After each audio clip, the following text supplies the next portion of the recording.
बांधकाम कामगार मित्रांनो, आपण या व्हिडिओमध्ये पाहणार आहोत महाराष्ट्र इमारत आणि इतर बांधकाम कामगार कल्याणकारी मंडळाच्या बाबतीत.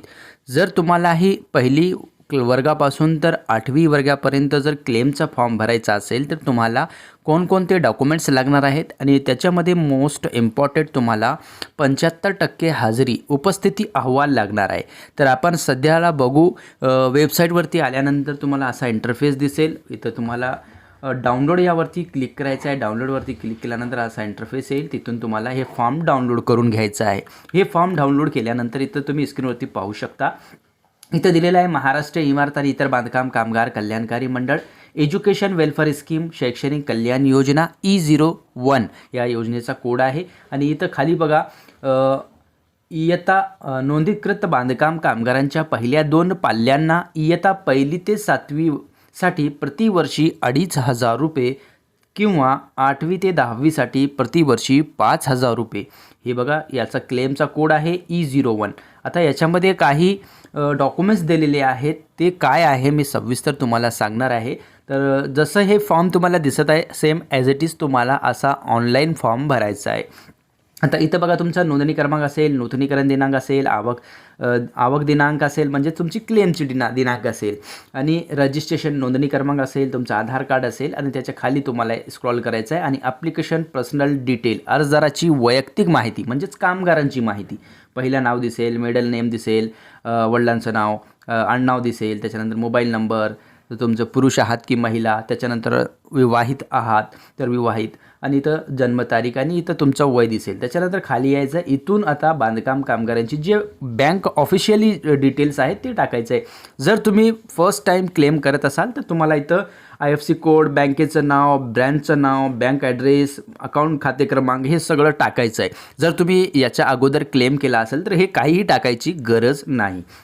मग खाली यायचं. खाली आल्यानंतर या टॅबवरती आल्यानंतर तुम्हाला इथं मुलांचे मुलीचे नाव, इथं तुम्हाला जे तुमचे 2 मुलांचे नाव आहे त्याच्यापैकी एकाचं नाव सिलेक्ट करायचं आहे. या कॉलममध्ये सिलेक्ट करा. त्याच्यानंतर आधार कार्डचं जे नंबर आहे ॲटोमॅटिक येईल, त्याचं वय ॲटोमॅटिक येईल. स्टँडर्ड इथून सिलेक्ट करा, म्हणजेच इयत्ता कोणत्या इयत्तेमध्ये ते शिकत आहेत तिथं इथून सिलेक्ट करा. आता ते इयत्ता कशी येईल, त्याचं जे जन्मदिनांक टाकलेला आहे पहिले प्रोफाईलमध्ये आणि त्याच्या बेसवर, आणि जिथं ज्या दिवशी ज्या वेळेस ज्या वर्षी तुम्ही लेबर कार्ड बनवलेला होता त्या वर्षी त्याचं जे शैक्षणिक वर्ष होतं तिथं तुम्ही नमूद केला होता. उदाहरणार्थ तुम्ही 2024मध्ये लेबर कार्ड बनवला, 2024मध्ये तुमचा मुलगा 4थी क्लासला होता, तर आता चालू आहे 2025. आता 2025मध्ये त्याची ॲटोमॅटिक क्लास जे वर्ग आहे 5वी सिलेक्ट करता येते, कारण 2024ला ते 4थी क्लासला होता, आता 5वी क्लासला ते गेला आहे. तर तुम्ही इथून 5वी स्टँडर्ड सिलेक्ट करून घ्या, कारण तुमच्यापाशी 4थी वर्गाचा रिझल्ट आहे पास झालेला आणि 5वी वर्गाचा तुमच्यापाशी बोनाफाईड आहे. तर इथं 5वा वर्ग सिलेक्ट करून घ्या. त्याच्यानंतर शाळेचं नाव टाका, त्याच्यानंतर शाळेचा ॲड्रेस टाका, बोर्ड ऑफ शिक्षण म्हणजे एज्युकेशन शैक्षणिक मंडळ कोणतं आहे ते टाका. त्याच्यानंतर पासिंग झाल्याचे वर्ष इथं टाका, 2025च येईल पासिंग वर्ष. त्याच्यानंतर आता इथं बघा 5 डॉक्युमेंट्स दिलेले आहेत, त्याच्यापैकी 4 डॉक्युमेंट्स कंपल्सरी आहे. नंबर 1ला बघा 75% अटेंडन्स सर्टिफिकेट म्हणजेच लास्ट इयर प्रोग्रेस रिपोर्ट, 75% उपस्थिती अहवाल, मागील वर्षाचा प्रगती अहवाल. तर आता 2024 आणि 25चा जे 75%चा हाजरी अहवाल आहे तेच लागेल. 2025-26चा लागणार नाही, तर 2024-25चा लागेल, ते द्यायचं आहे. आणि हे कसं द्यायचं ते सविस्तर मी व्हिडिओमध्ये पुढे सांगणार आहे. त्याच्यानंतर चालू शैक्षणिक वर्षाचे बोनाफाईड म्हणजे 2025-26मध्ये मुलगा कितीला आहे तर 5व्या वर्गात आहे, 2025-26मध्ये तर त्याचा बोनाफाईड लागेल. सदस्य लागू असल्याचे आधार म्हणजे जे मुलाचं तुम्ही स्कॉलरशिप भरता, मुलीचं स्कॉलरशिप भरता, त्याचा आधार कार्ड लागेल. ते अपलोड करायचं आहे तुम्हाला, हे डॉक्युमेंट्स ऑनलाईन अपलोड करायचं आहे. त्याच्यानंतर हमीपत्र तुम्हाला आता लागणार आहे का तर नाही लागणार, याचे कमी करण्यात आलेलं आहे. त्याच्यानंतर 5वा आहे राशन कार्ड. जे राशन कार्डमध्ये ज्या मुलाचं मुलीचं नाव आहे ते रेशन कार्ड यामध्ये अपलोड करायचं आहे आणि लेबरचं नाव आणि त्या मुलीचं नाव याच्यामध्ये असणे आवश्यक आहे. अशा प्रकारे तुम्ही हे फॉर्म भरू शकता, ऑनलाईन क्लेम करू शकता.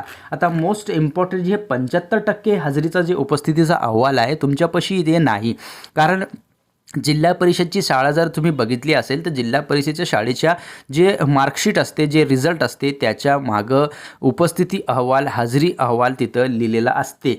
पण काही ठिकाणी हे नाही. तर तुम्हाला काय करायचं आहे, ते फॉर्मॅट कसं बनवायचा सविस्तर माहिती या व्हिडिओमध्ये मी सांगणार आहे. तर स्क्रीनवरती तुम्ही पाहू शकता, इथं उपस्थिती अहवाल बनवलेला आहे आणि हे मी डाउनलोड केलेलं आहे दुसऱ्याच्या टेलिग्रामवरून. तर इथं तुम्ही पाहू शकता उपस्थिती अहवाल इथं देण्यात आलेला आहे, वरी दिनांक टाकण्यात आलेला आहे आणि त्याच्यानंतर हे प्रमाणपत्र दिले जाते की विद्यार्थी कुमारी जे काही आहे, मुलगा असेल तर मुली असेल तर मुलीचं नाव इथं तुम्हाला टाकून घ्यायचं आहे.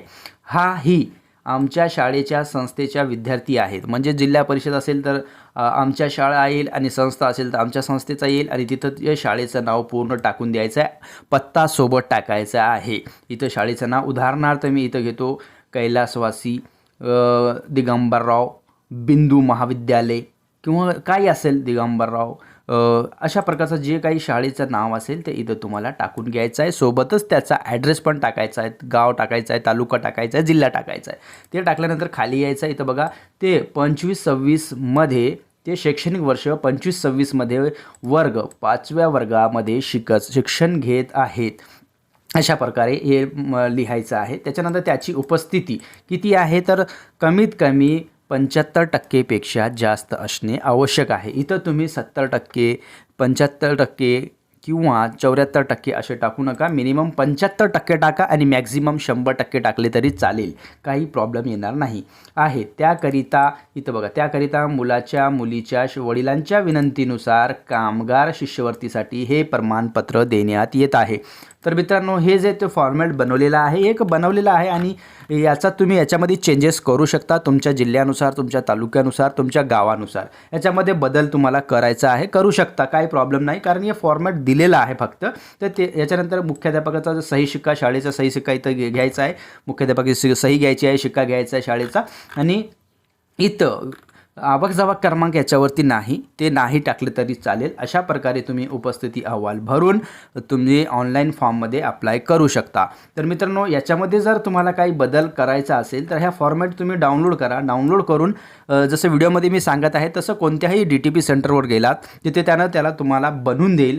तुमच्या पद्धतीने, तुमच्या जिल्ह्यातील पद्धतीने तुम्ही याला दुरुस्त करा आणि तो ऑनलाईन अपलोड करा. शाळेमधून जाऊन त्याच्यावर भरून आणा आणि त्याच्यामध्ये भरून आणल्यानंतर सही शिक्का आणा. त्याच्यानंतर तुम्ही ऑनलाईन फॉर्मला अप्लाय करू शकता. तर ही माहिती होती, कशी वाटली मला नक्कीच कॉमेंटमध्ये कळवा. याच्या रिलेटेड कोणता तुम्हाला प्रॉब्लेम आहे, क्युरी आहे किंवा कोणती त्रुटी आहे किंवा काही विचारायचं असेल तर मला कॉमेंट करून नक्कीच सांगा. तर भेटूया पुढच्या व्हिडिओमध्ये. धन्यवाद.